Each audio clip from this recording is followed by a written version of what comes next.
Hi guys! Welcome to my vlog! Charot! Hello beautiful people of Earth! I am Devi Blair Catmoon.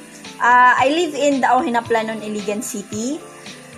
4 years ako there sa Iligan. Pero ang akong hometown kay sa Bonifacio, Misamis Occidental. Yeah, layo-layo sa pamilya pero laban para sa future. Ika nga. Char. I am the eldest sa amo ang tulo ka mag-igsuon, puro babae. I love music, but music doesn't love me. Char lang. Ganang kay kog music, pero dili gyud ko nindot og tingog.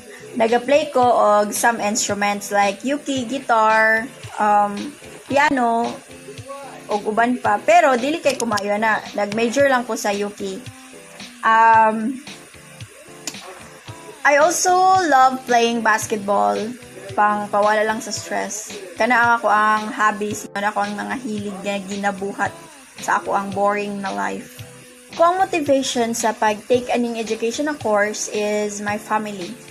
Murag, halos-halos tanan family. Pero ako nagig ko ako ang own story nga nung akong family ako motivation sa pagkuha ning course. Na ako'y mga tita o tito na mga teachers. Ako, napalibutan ko og mga teachers sa akong family.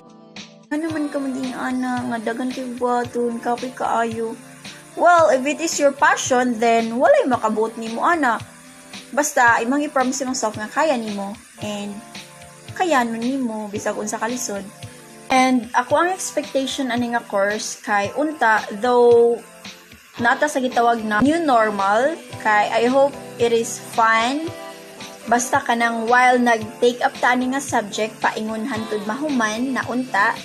Though dili man always happy, dili man always fun, pero at least para bitaw kuan ato mga stress kay I know kitang tanan, mostly of us kay stress na gid kaayo apil ang mga teachers tungod aning ato ang situation karon. Pero wala tay mabuhat kay of course naman ta sa pandemic. And dili na to pwede i-risk ang ato ang life kay unta kita tanan masulod sa tong utok na ato ang single life kay importante. Also, I hope you guys always remember na laban lang yun always mga dong, mga dan. Laban lang yun ta always mga dong ug mga day, mga beautiful people of Earth. Kay always remember nga dili ta pasagdaan ni Lord. And I know kabalo na gyud mo ana. And hope to see you guys soon. Keep safe always and God bless. A peace.